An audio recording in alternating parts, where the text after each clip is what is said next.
Já bych chtěl nejdřív poděkovat panu rektorovi a svému příteli za toto vřelé přijetí a za slova, která byla nadnesená, ale velmi mě lichotila.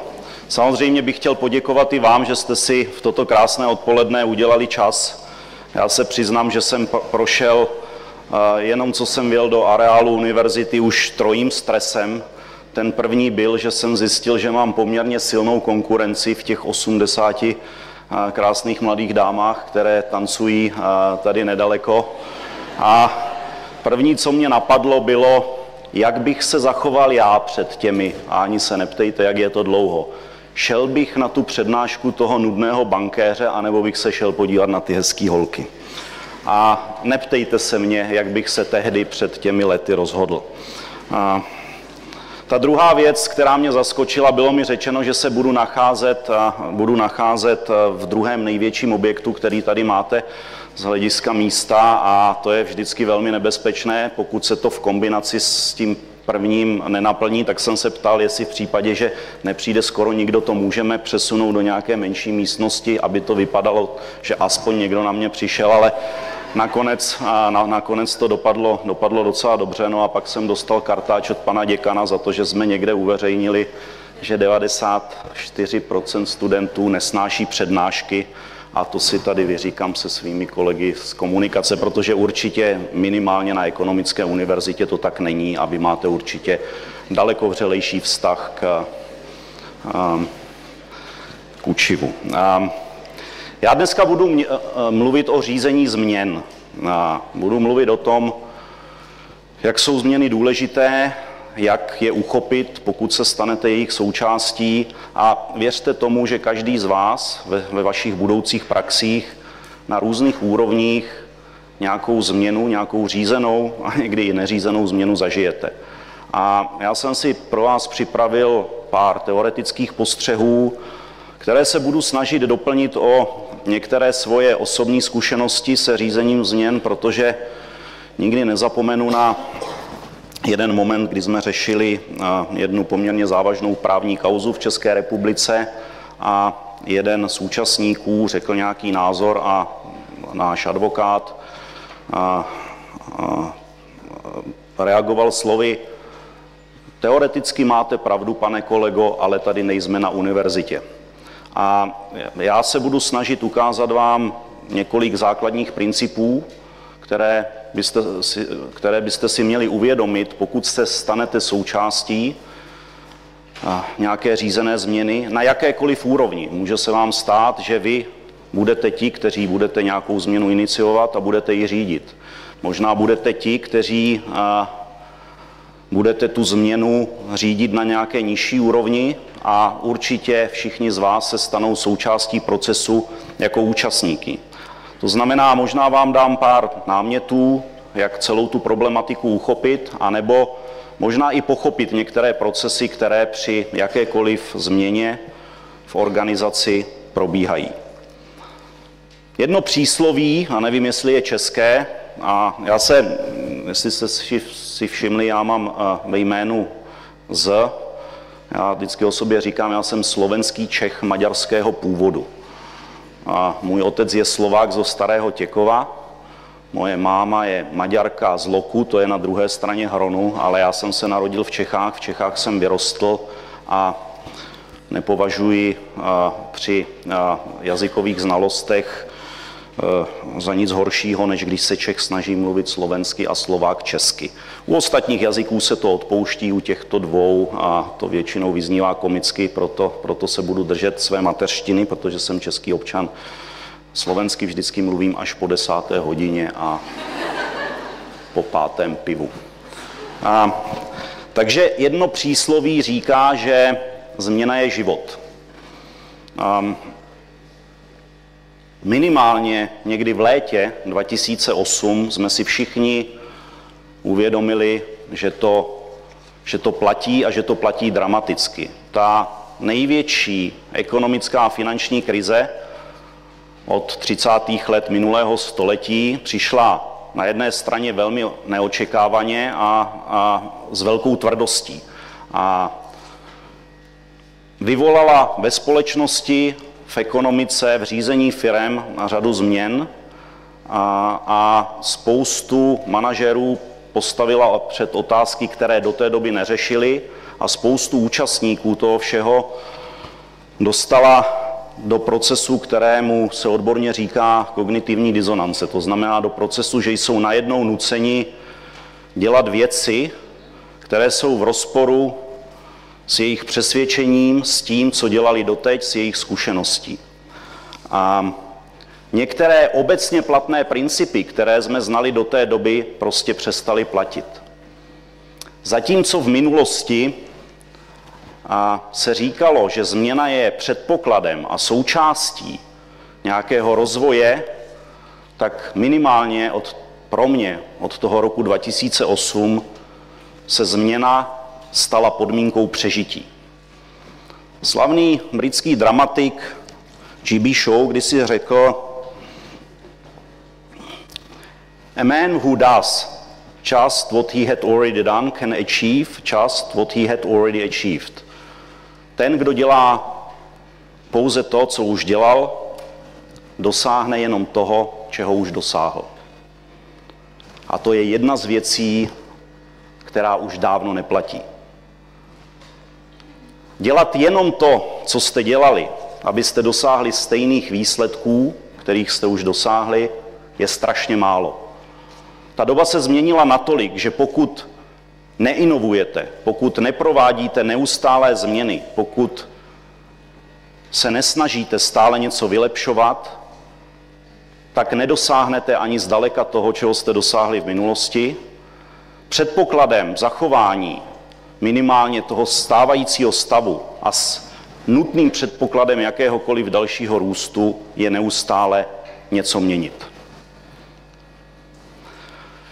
Když se podíváme do teorie a když zjistíte, že potřebujete udělat nějakou změnu a když se budete snažit motivovat týmy, které řídíte, nebo když se budou vás snažit vaši budoucí nadřízení motivovat k tomu, abyste nějakou změnu přijali, tak první, co vám asi začnou říkat, je, že změna není důvod k obavám, že nemusíte mít strach, že změna je předzvěst lepší budoucnosti. Tohle je něco, co najdete v poučkách, co najdete v učebnicích.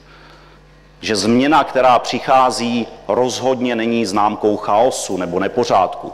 Že to je vlastně nutnost k tomu, abychom se mohli rozvíjet dál. A že změna neznamená nutně odmítnutí minulosti, toho, co jsme dělali doteď, ale že je to vlastně cesta k dlouhodobé prosperitě. To je to, co budete lidem vykládat, a to je to, co budete slyšet od vašich nadřízených, od těch, kteří tu změnu budou řídit, pokud ta změna přijde. Jak je to ve skutečnosti? Jaká bude reakce? První, co si musíte uvědomit, je, že každá změna, s kterou přijdete, vždycky znamená nejistotu. Každá změna je vždy spojena s emocemi. A čím větší ta změna je, tím větší budou emoce, s kterými ta změna bude spojená. Každá změna sebou přinese potřebu určitých obětí. A každá změna vždy začíná u jednotlivce. Last but not least, každá změna potřebuje svého lídra. Každá změna potřebuje člověka, který je pro ty lidi představitelem té změny, který je tou změnou provede. Pokud připravujete jakoukoliv změnu, tak ty základní věci, které si musíte uvědomit, ještě než k té změně přistoupíte, tak je formulování toho, co od té změny očekáváte. Je to, čeho chceme dosáhnout, uvědomění si toho, proč tu změnu vlastně děláme a jaké výsledky od té změny očekáváme. Jasná vize změny, jak se ta změna bude připravovat, jasně definovaný harmonogram, zvážení případných rizik. Nestačí si říct, jdeme na sever, protože jít na sever je správně. První, co si musíme uvědomit, je, než půjdeme na sever, odkud na ten sever půjdeme, kde vlastně jsme. Jestli jsme úplně na jihu, anebo jestli už jsme část toho oceánu přeplavali. Musíme si říct, co si vezmeme sebou. Musíme si uvědomit, jak budeme reagovat, když narazíme na nějakou kru, když narazíme na nějaký problém, jaká je alternativní cesta. A to jsou všechno věci, které si musíme uvědomit v okamžiku, kdy formulujeme vizi té změny. Líderství. Motivace jednotlivých účastníků procesu změny je možná ten nejdůležitější faktor úspěchu. Jak získat lidi na svoji stranu, jak je přesvědčit o tom, že ta změna je správná, jak je angažovat, vysvětlit jim výhody toho, co děláme, té změny, ale samozřejmě velmi jasně jim říct i to, co se stane, když tu změnu neuděláme. To velmi pomáhá, zejména pokud to vysvětlení toho, co se stane, když tu změnu neuděláme, je velmi negativní. To velmi pomáhá přesvědčit všechny účastníky toho procesu, aby se stali součástí. A je to potom implementace. Je to rozpracování jasně definovaného plánu, milníků, přidělení rolí, jasných rolí účastníkům procesu a samozřejmě i hodnocení, vyhodnocovací metody, abychom vždy přesně věděli, kde se při té cestě na sever nacházíme. A to přidělení rolí účastníkům toho procesu je strašně důležité, protože pokud ti jednotliví účastníci neví, jaká je jejich role, tak z toho vznikne absolutní chaos. V okamžiku, kdy přistoupíme k nějaké změně, tak se můžeme rozhodnout jít dvěmi, když to velmi zjednoduším, cestami. Můžeme jít nějakou radikální, rychlou změnou, anebo můžeme přistoupit ke změně pomalejší. Není úplně přesný recept na to, jak při daném rozhodování postupovat a já vám v té druhé části své přednášky řeknu, že jsem při dvou velmi podobných věcech postupoval rozdílně a vysvětlím i proč a možná na tom bude lépe zřetelné, co je důležité při tom rozhodování zohlednit, ale jsou určitá pravidla. Jedním z těch pravidel je, že ta rychlá změna se velmi dobře dá použít, zejména při malých změnách. Samozřejmě ta rychlost je determinována i potřebou. Jestliže musíte udělat rychle nějakou změnu, měli byste ji udělat rychle, pokud vám to okolnosti dovolí. To znamená, jestliže chci změnu okamžitě, musím přistoupit k té rychlé metodě. A samozřejmě ta rychlá změna se vždy nabízí tam, kde dopad té změny odděleně nemá významnější dopad na ostatní části instituce nebo na ostatní procesy, které řídíme. Podcenění té komplexnosti nebo nekomplexnosti a toho dopadu té dílčí změny na ostatní procesy je jedním z nejčastějších důvodů selhání změny, je jedním z nejčastějších důvodů komplikací, zvýšených nákladů anebo prodloužení celého procesu změny. Není nic horšího, když naplánujete změnu a teprve v jejím průběhu zjistíte, že když ji provedete, tak vám to ovlivní dalších 10 procesů nebo entit v nějaké instituci, o čem jste předtím nevěděli a najednou to všechno musíte zastavit a musíte zahájit změnové procesy někde jinde. Ta analýza toho, jestli ta dílčí změna má dopad na ostatní procesy, je jedním z nejdůležitějších faktorů úspěchu změny a bývá velmi často podceňována. Kdy aplikovat změnu postupnou?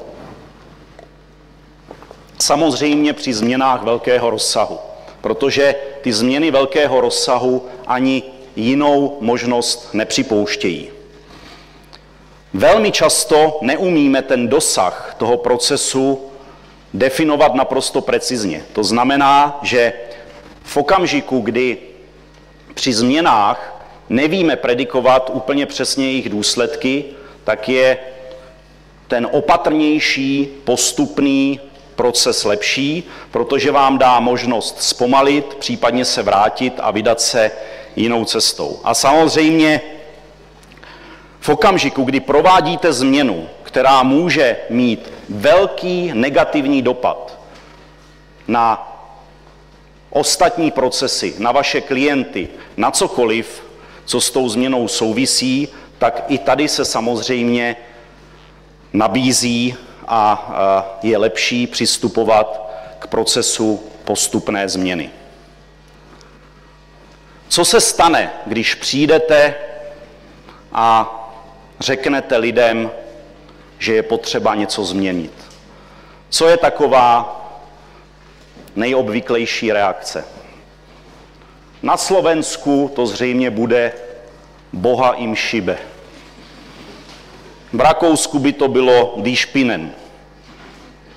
V Čechách oni se tam nahoře asi všichni zbláznili. To je ta první nejobvyklejší reakce na to, když se rozhodnete něco změnit. Neplatí to vždy, samozřejmě pokud přijdete se změnou v nějakém katastrofálním stavu, tak nemusí ta první negativní reakce být až tak dramatická, ale toto je to, co je to první, co od lidí uslyšíte. Velmi často uslyšíte, to se nedá, tohle nikdy nemůžeme zvládnout, to nikdy nebude fungovat. Také velmi typická reakce. Samozřejmě je tam i ta reakce takových těch pasivních. Tak to jsem zvědav, jak se s tím vypořádají, uvidíme. Jo? Necháme je to dělat a uvidíme, jak to dopadne, ale moc tomu nevěříme. Ta reakce, ta se může různit na té škále až od úplné averze, od toho primárního odmítnutí té změny, přes apatii, přes to, OK, dělejte si, co chcete, mně je to jedno, já si tady sednu a počkám, jak to dopadne, až po její akceptaci. Po nějaké stotožnění se změnou. A kolik si myslíte, kdy v okamžiku vyhlášení nějaké změny, teď bez ohledu na kvalitu té komunikace, je těch lidí, kteří tu změnu přijmou hned? Best guess. Má někdo nějaký nápad?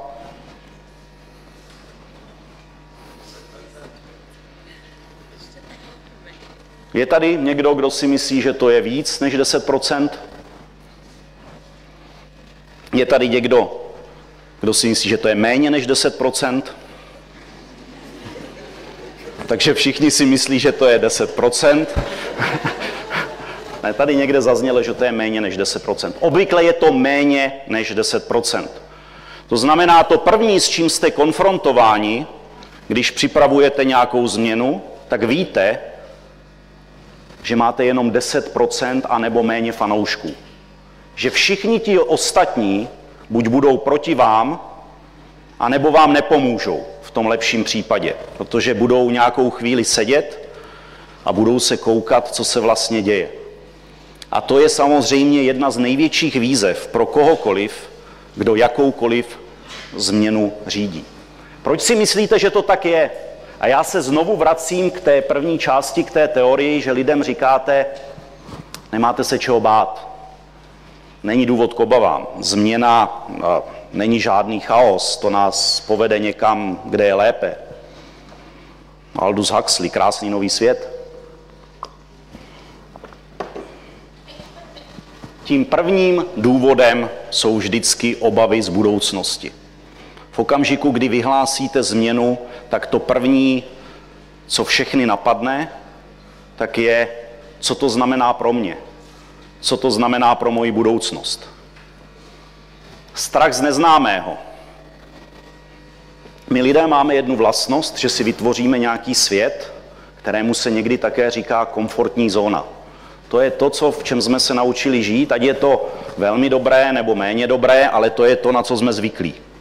V okamžiku, kdy nás někdo nutí opustit tuhle komfortní zónu, tak se cítíme nejistě. Cítíme jisté nebezpečí. Nevíme, co nás čeká a je to spojeno s nepříjemnými pocity. Já jsem na začátku mluvil o té kognitivní disonanci, o tom, že jsme se něco naučili a to nejhorší, co se nám může stát, pokud jsme my vnitřně přesvědčeni o něčem, že je něco správně a někdo jiný nás nutí, abychom dělali úplně něco jiného. Zaužívané stereotypy a tradice.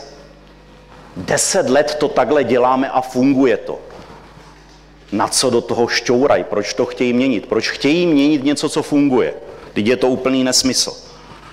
Stereotypy, tradice, měnění něčeho, zejména něčeho, co fungovalo, a překonání těch stereotypů je obvykle velký manažerský oříšek.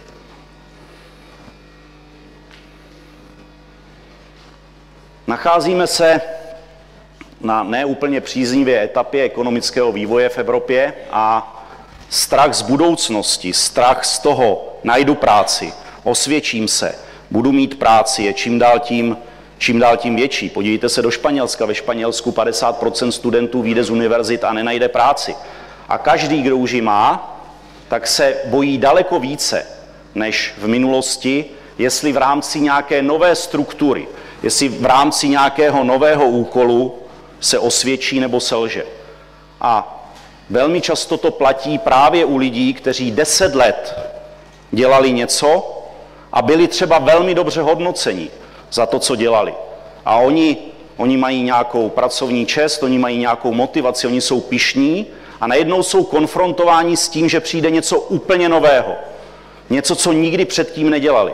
A oni strašně znejistí, protože oni neví, jestli v tom novém systému budou schopni zaujmout tu stejnou roli, kterou zaujali. Jestli v tom novém systému pro ně bude místo.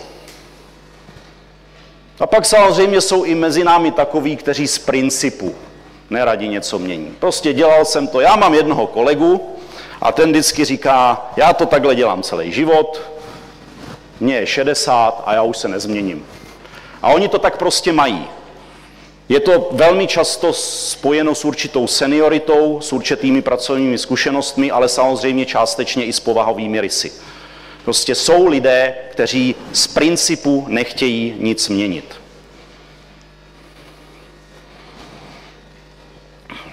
To znamená, když se podíváme na celý ten proces, tak jak by asi v teorii probíhal, tak on bude v okamžiku, kdy vyhlásíte nějakou změnu podle toho, nakolik ta změna bude radikální, procházet nějakým procesem prvotního šoku a odmítnutí, potom nějakého protestu, který bude buď tichý, anebo bude u některých jedinců i hlasitý, emoční chaos, potom nějaká pasivní rezistence, která u některých potom přeroste v pasivní akceptaci, to znamená, OK, co mám dělat, tak přijde to, tak nějak se s tím vypořádáme.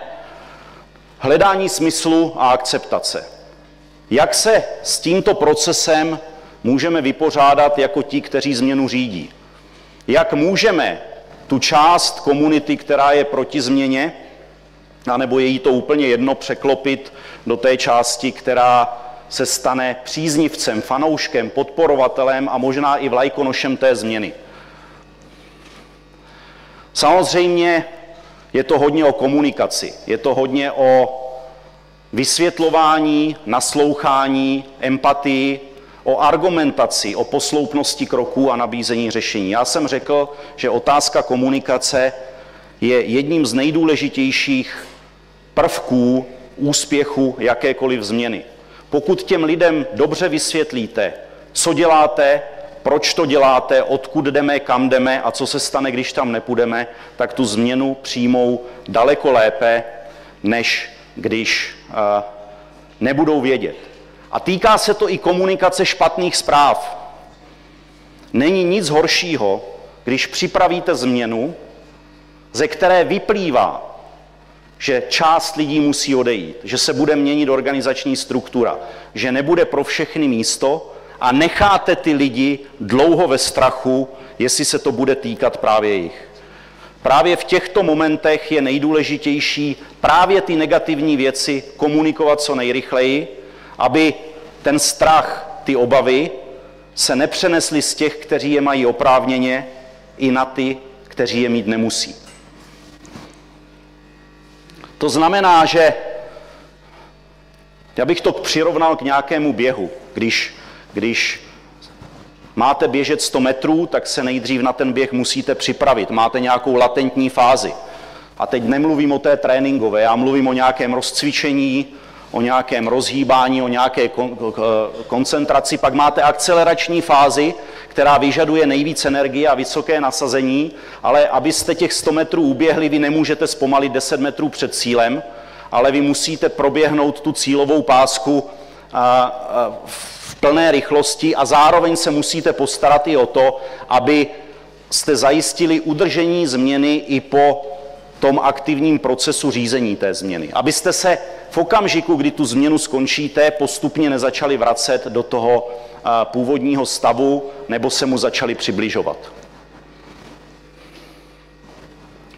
Já jsem se nedávno, a opravdu velmi nedávno, a proto jsem tady tu přednášku trošku upravil, setkal s jednou velmi zajímavou studií, ve které se analyzovaly principy fungování správné organizace a po měření všech možných procesů a toho, co se v organizaci děje nebo neděje, tak bylo identifikováno 87 procesů, které mají vliv na to, jestli ta organizace funguje správně nebo ne.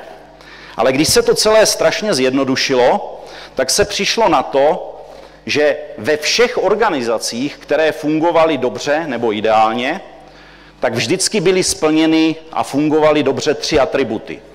A ve všech organizacích, kde něco nefungovalo, kde došlo k nějakému selhání, tak jeden z těchto 3 atributů nefungoval. A jsou to 3B. Belong. Někam patřit. V každé instituci je důležité, když účastníci procesu nebo té organizace mají nějaký pocit sounáležitosti s tím, pro koho dělají, s kým dělají a s tím, co dělají. Přesvědčení. Believe. Věřím tomu, že to, co dělám, je správné. A behave souvisí s tím, že velmi těžko přesvědčíte v rámci nějakého zadání komunitu lidí s naprosto různými názory, aby spolupracovali. Oni nemusí spolu večer chodit na pivo, oni nemusí mít shodné názory nebo do kina. Oni nemusí mít shodné názory na to, co se netýká toho procesu, ale je velmi důležité, abyste pro ten proces změny měli k dispozici primárně lidi, kteří se shodují v tom principu, k čemu ta změna je, jak má být řízena a kam ta změna má vést. Když jsme mluvili o tom, jak může vypadat ta množina nebo ty podmnožiny těch lidí v rámci toho procesu změny, tak vždycky narazíte na různé prototypy. Když začnu z toho nejhoršího, co vás může potkat, tak i když někdy se říká, že otevřený nepřítel je vždycky lepší než skrytý nepřítel, takže otázka je, jestli je to nejhorší, co vás může potkat, protože samozřejmě, když víte, že máte nějakého sabotéra, někoho, kdo je v opozici, tak to vidíte, tak to cítíte, tak to slyšíte a můžete na to nějak reagovat a umíte se s tím vypořádat, ale to je ten, který chodí a říká, všechno je špatně, všechno je blbě, nikdy to nebude fungovat a který otevřeně bojkotuje tu změnu, kterou jste připravili. Pak je někdo, kdo v podstatě ani neví, co se děje, ten takzvaný neinformovaný, nečte, nezajímá se a v zásadě velmi často může dávat i velmi nesprávné informace, protože on samozřejmě nikdy nepřizná, že on nic neví, a když se ho někdo zeptá, tak dezinterpretuje na základě toho mála, co někde ví, což samozřejmě někdy může být horší než ten otevřený sabotér.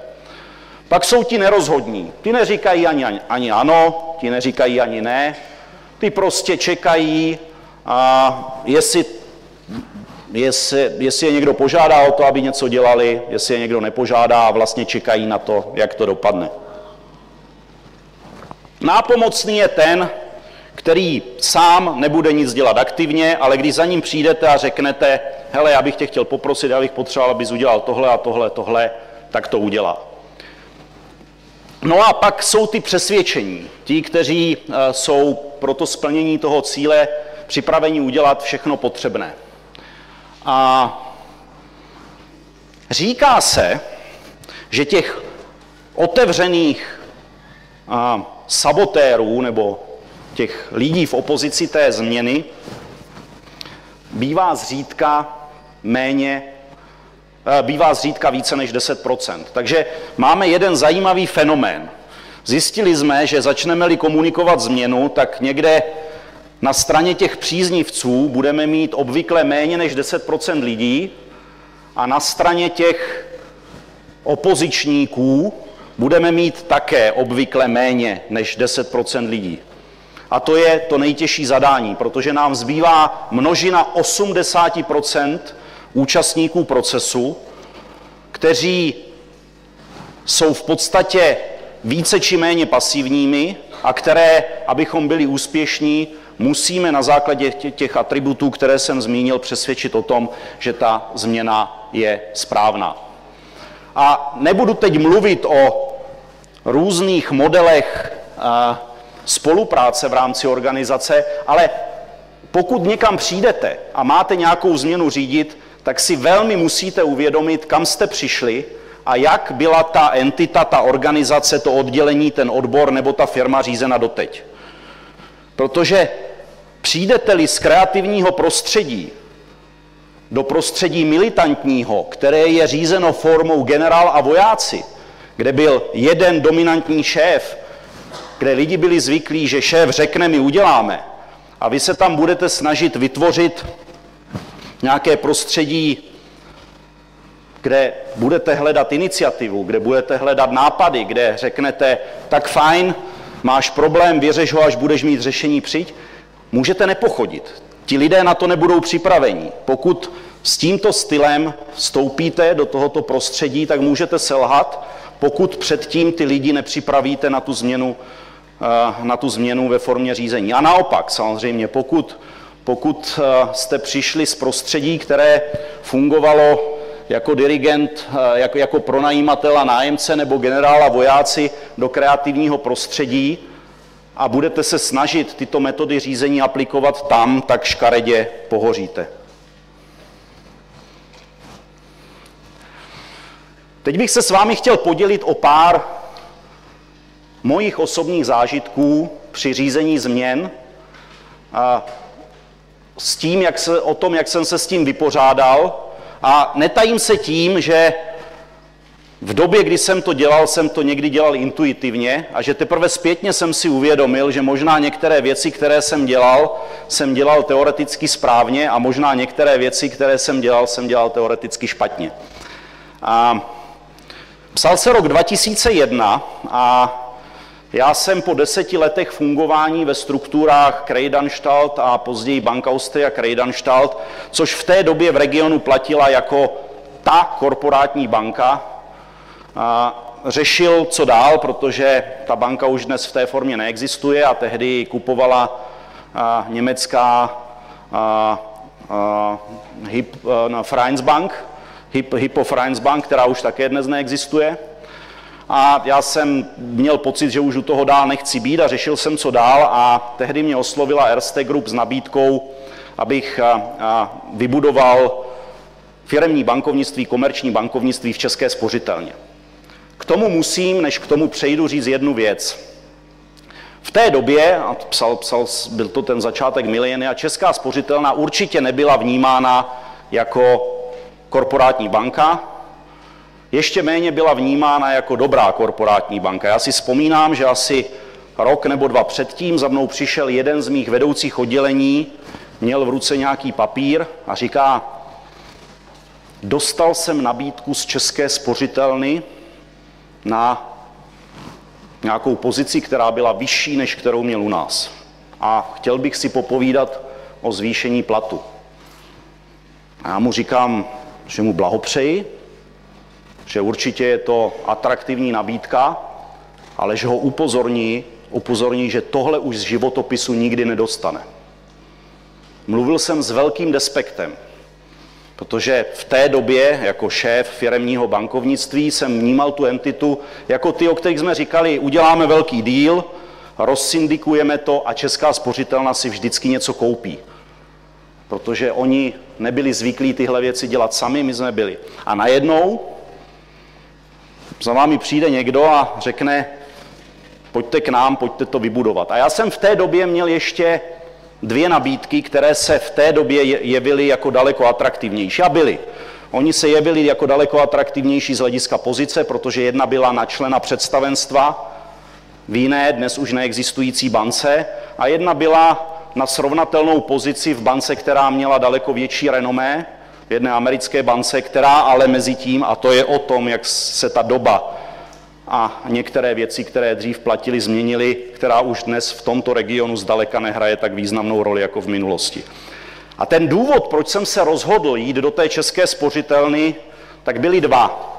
Jedno byla výzva, mně se strašně líbilo to zadání, protože samozřejmě, když začínáte z ničeho, tak ty úspěchy a ty pokroky jsou daleko lépe vidět. Ale ta nejdůležitější věc byla, že když jsem se zeptal v těch dvou ostatních bankách, kolik si můžu sebou přivést lidí, jestli si můžu ten tým vybudovat sám, tak na mě koukali a říkali, ale tak my jsme jako počítali, že si sebou vezmete asistentku, ale jinak my tady jakoby máme dobrý tým a dobré lidi. A v té České spořitelně se mě tehdejší můj budoucí nadřízený zeptal, a kolik lidí byste tak chtěl přivést? Já říkám, v první vlně tak 15. On říká, dobře. A to bylo to, co rozhodlo.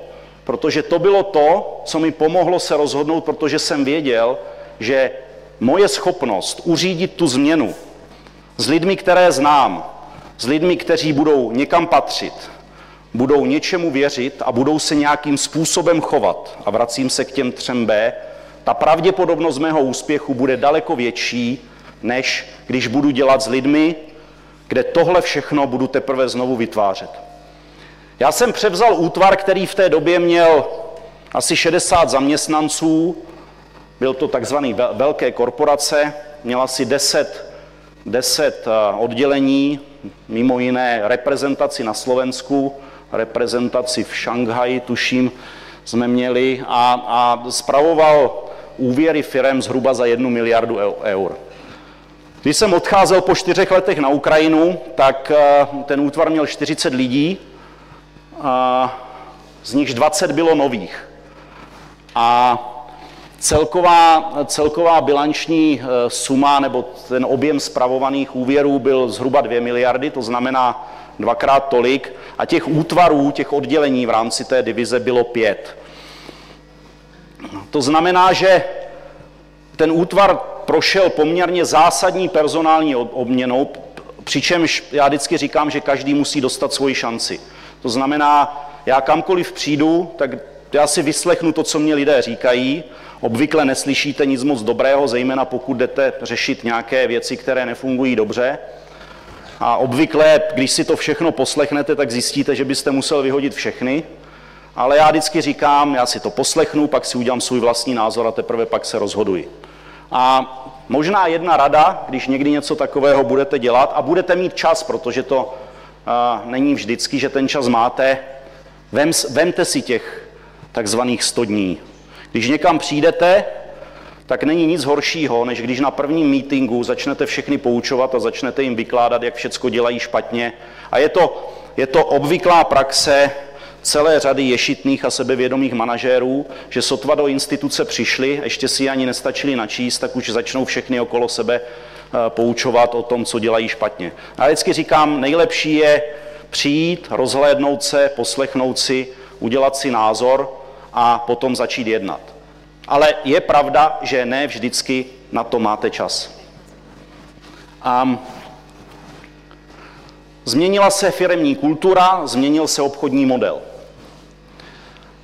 V roce 2006 jsem byl požádán, jestli bych se nezúčastnil projektu, který v té době byl pro Erste trošku netypický, protože my jsme byli do té doby známi tím, že jsme kupovali velké a špatné banky a dělali z nich velké a dobré banky. A Česká spořitelna a Slovenská spořitelna, které jsou dneska pilířem výnosovosti naší skupiny, jsou toho zářným příkladem.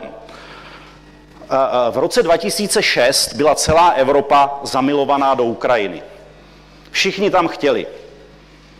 Se říkalo oranžová revoluce, asociační dohody s Evropskou unií, největší trh v Evropě, 46 milionů lidí, nerozvitá infrastruktura, ohromný biznis.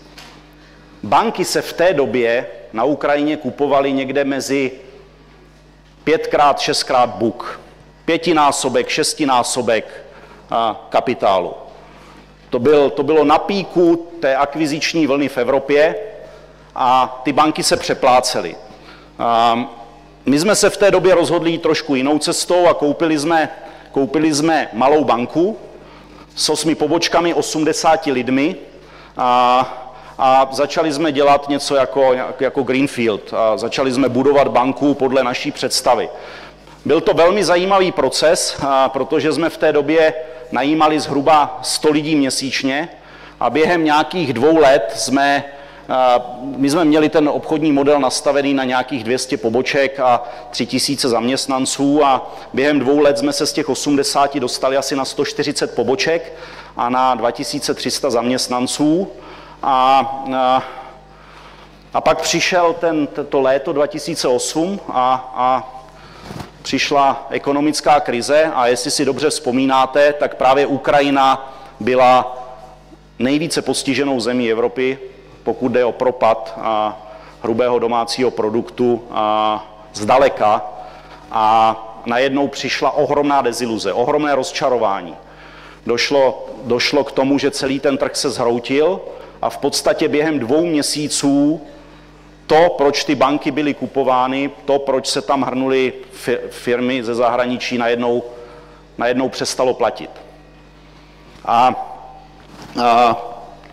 Samozřejmě i my jsme se museli s tím nějakým způsobem vypořádat. A já si vzpomínám, že nás tehdy bylo v představenstvu 5 a my jsme najednou věděli, že my nebudeme mít výnosy pro to, abychom uživili tuhle infrastrukturu. To znamená, věděli jsme, že musíme poměrně dramaticky sáhnout do obchodního modelu a do nákladové struktury té banky.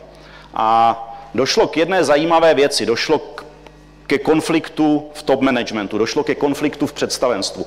My jsme v té době byli v představenstvu 2 expatrioti a 3 ukrajinští manažéři. A předseda představenstva stávající navrhl, že pojďme udělat jednu věc.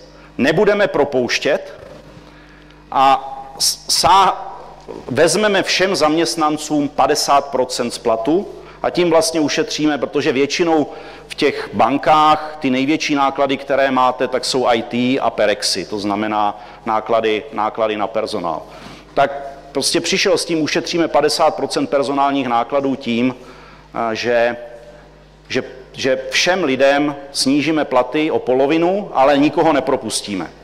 Ono samozřejmě z jeho pohledu to mělo logiku. Ukrajina nemá sociální síť. V Ukrajině prostě, když přijdete o práci, tak se prostě musíte nějakým způsobem postarat sám o sebe, takže já jsem z toho lidského hlediska tuhle argumentaci chápal, ale řekl jsem, že já jsem rezolutně proti.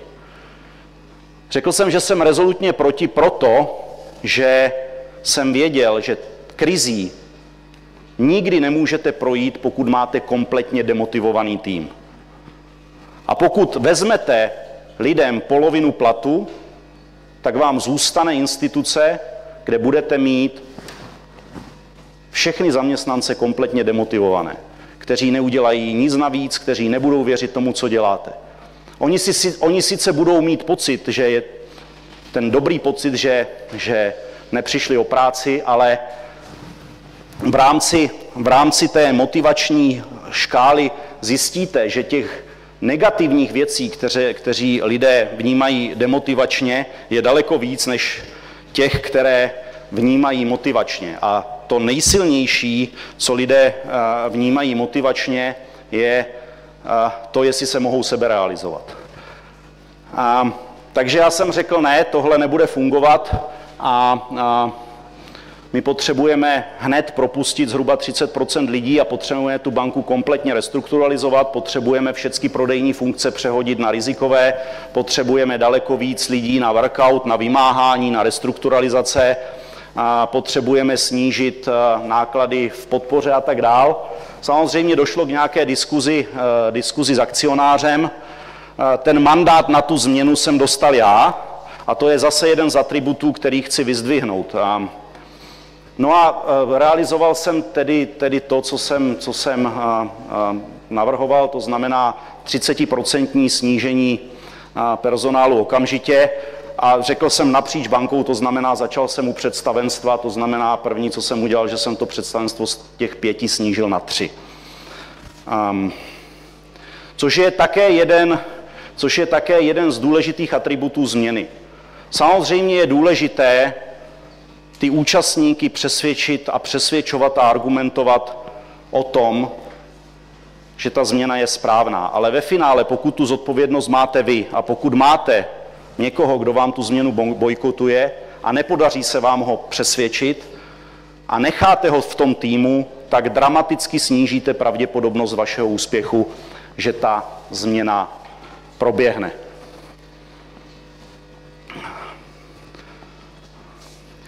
Když jsem přišel v roce 2010 do Slovenské sporitelny, tak jsem byl konfrontován 10 minut na 45, tak jsem byl konfrontován s jedním poměrně zajímavým problémem a to byla implementace nového výpočetního systému v bance. A věřte tomu, že ve velké instituci, zejména v bance, není nic horšího, než implementovat nový výpočetní systém a implementovat ho zejména za chodu tak, aby klienti nic nepoznali, což se podaří málo kdy, tak, aby prostě všechno fungovalo. A Slovenská sporitelna ten systém implementovala hrozně dlouho. A implementovala ho tak dlouho, že dokonce už to bylo vnímáno velmi negativně. Nikdo nevěřil tomu, že ten systém je naimplementovatelný. A já si přeskočím na ten příklad číslo 4, protože jsem si to teďka přehodil. Původně se ten systém, se mu říkalo Nautilus. A já když jsem přišel do té banky, tak jsem zjistil, že tomu systému Nautilus nikdo neřekne. Že se mu říká Kursk anebo Titanic. A potom, když se zjistilo, že to Kurs a Titanic už je tak rozšířené, tak někdo to přejmenoval na NIS, protože došlo k nějaké změně platformy a to se využilo i k přejmenování, což původně znamenalo New Information System, ale okamžitě se objevila přezdívka Non-Implementable System. A najednou jste narazili na něco, že máte před sebou úkol, který musíte vyřešit, ale ta akceptace a ta víra v to, že to je možné, byla velmi nízká. A v té době pouze 32% top manažerů v rámci celé Erste věřilo, že na Slovensku je možné tento systém implementovat. A já jsem pochopil, že jedna z věcí, která se musí změnit, je komunikace. Že těm lidem musíte vysvětlit, co se stane, když ten systém nenaimplementujeme. Že jim musíme vysvětlit, že jestli měli nějakou iluzi o tom, že je nějaká cesta zpátky, že prostě žádná cesta zpátky není. Že jim musíte říct, že ten systém naimplementujeme za každou cenu, ať se jim to líbí nebo ne, a že prostě jiná varianta není. Ale že zároveň musíte daleko víc mluvit o tom, co ten systém přinese dobrého. Že to vlastně není vůbec tak špatná věc. Můžete tomu říkat komunikace, můžete tomu říkat propaganda, ale my první, co jsme udělali, tak jsme začali tomu systému dělat interní marketing.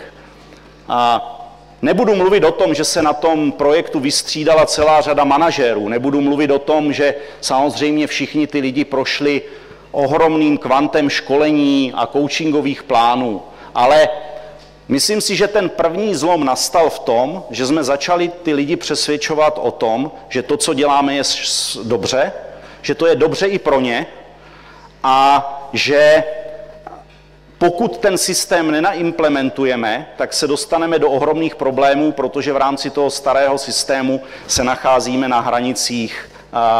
na hranicích stability. A ještě jsme udělali jednu věc a ona souvisí s tou zkušeností číslo 3, která nejde tak úplně za mnou.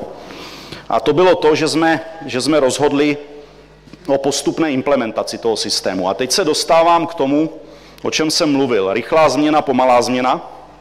Já jsem ten stejný systém implementoval na Ukrajině. Na Ukrajině to měl být vzorový model.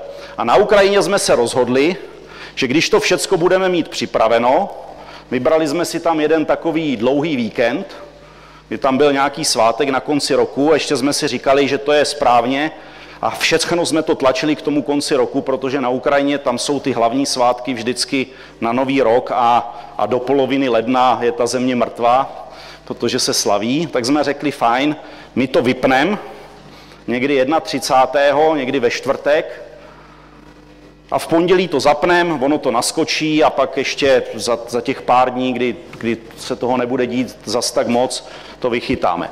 Všecko proběhlo tak, jak jsme si naplánovali. Ve čtvrtek jsme vypli a v pondělí systém naskočil. Problém byl, že to nebylo hned to první pondělí po tom čtvrtku. Že mezi tím uplynul celý týden.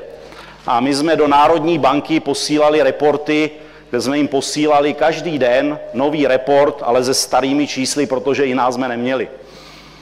A to byla zkušenost, která mi pomohla i k tomu, že jsem věděl, že to, co ten tým věděl už předtím, že na Slovensku musíme jít jinou cestou, protože pokud bychom na Slovensku v pátek vypli a v pondělí to nenaskočilo, tak bychom měli asi zásadní problém. A my jsme šli postupnou cestou. My jsme vytipovali jeden malý region, kde jsme měli velmi zkušenou manažerku, která prošla už vším a všechno viděla. A z té jsme udělali pokusného králíka, tam jsme to jednou takhle naimplementovali, my jsme běželi paralelně 2 systémy a samozřejmě, když jsme to v pondělí zapli, tak nic nefungovalo. Klienti křičeli, fronty, všechno špatně. A to je při tom řízení změn to důležité, protože ne vždycky dokážete všecko dopředu otestovat a musíte být připraveni i na různá havarijní řešení, ale z každého toho regionu, a my jsme postupně přidávali větší a větší, jsme se z těch chyb vždycky poučili a ve finále jsme ten systém naimplementovali, dneska funguje a dneska si myslím, že máme nejmodernější IT platformu, pokud jde o bankovní sektor na Slovensku. Ale k tomu, aby jsme ten systém mohli naimplementovat, jsme zjistili, že tak, jak to bylo původně technicky naplánováno a tak, jak organizačně fungujeme, že to nezvládneme. Že nezvládneme některé věci v rámci té sítě poboček a že budeme muset některé věci zcentralizovat. A došlo k jednomu zajímavému fenoménu. My jsme řekli, že musíme udělat něco jako back office, kde některé operace zcentralizujeme proto, abychom je pak mohli centrálně do toho nového systému nalít. A když se hledalo řešení, jak to uděláme, tak jsme řekli, fajn, máme po Slovensku spoustu nemovitostí, které jsou velké a velmi špatně by se teď prodávaly a s velkou ztrátou, a jednu z takových nemovitostí jsme měli v Banské Bystrici. Mělo to ještě jednu velkou fantazii, je to kraj s velkou nezaměstnaností, 2 univerzity, kde máme partnerství. A my jsme řekli, že tam postavíme tady ten centrální back office a také jsme ho postavili a bylo to velmi zajímavé, protože najednou zjistíte, že v těch regionech získáte, zejména v těch oblastech s tou velkou nezaměstnaností, daleko větší lojalitu než třeba v hlavních městech, a to je fenomén, který my vidíme napříč Evropou. V těch hlavních městech ta nezaměstnanost je většinou daleko nižší a ti lidé si té práce váží méně. Tam jsme najednou získali velmi mladé, velmi talentované, velmi motivované lidi, kteří byli hrozně rádi, že tuhle příležitost mají.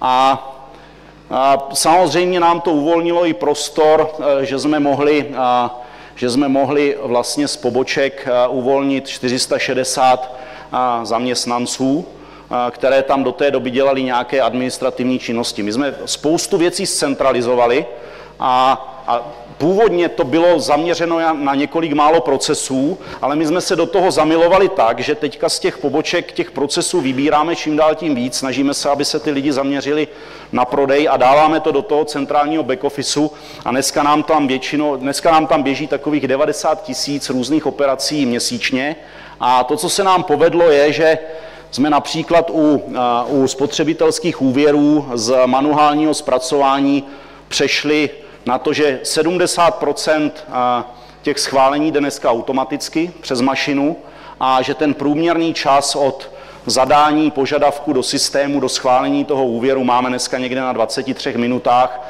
a když to všecko zafunguje dobře, tak to umíme udělat i pod 10 minut.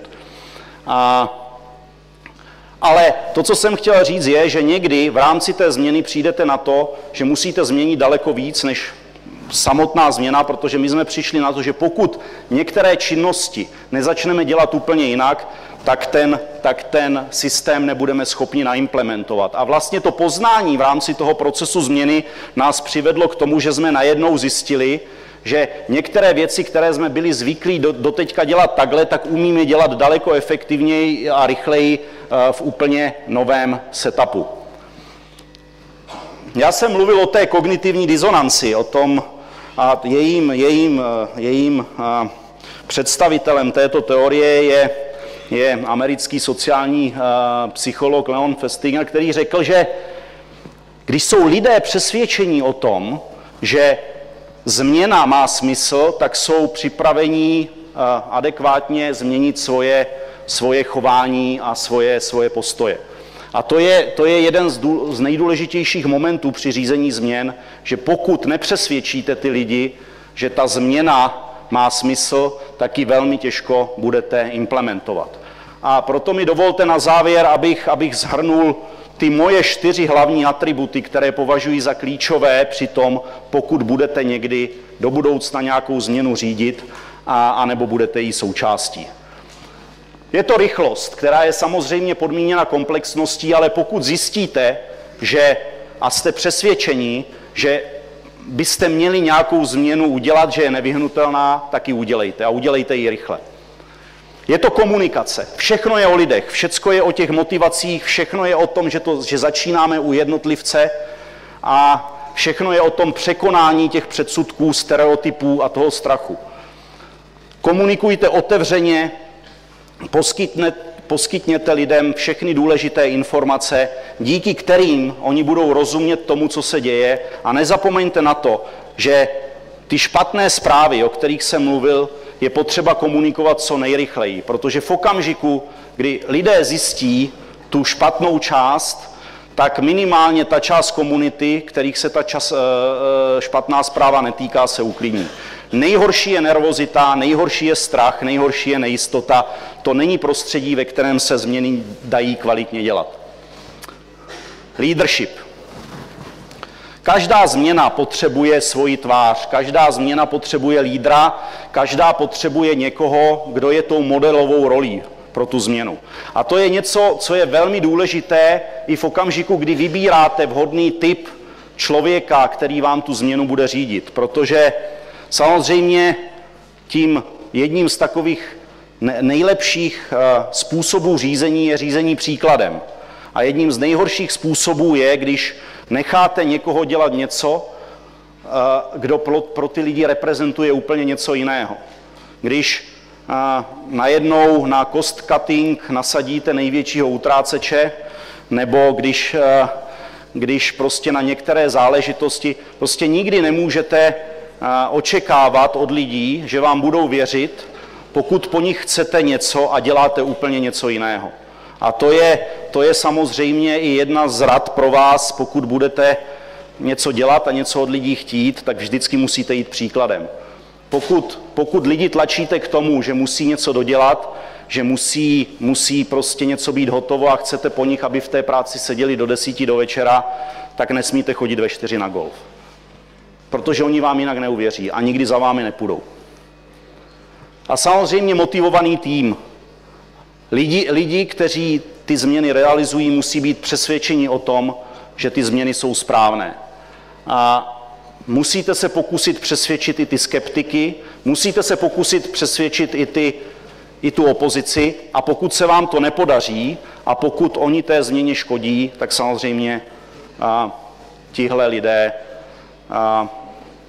vám tu změnu velmi zkomplikují a pak už je na vás, jak se rozhodnete, jestli chcete mít ten problém vy, anebo uděláte problém jim a vyměníte je.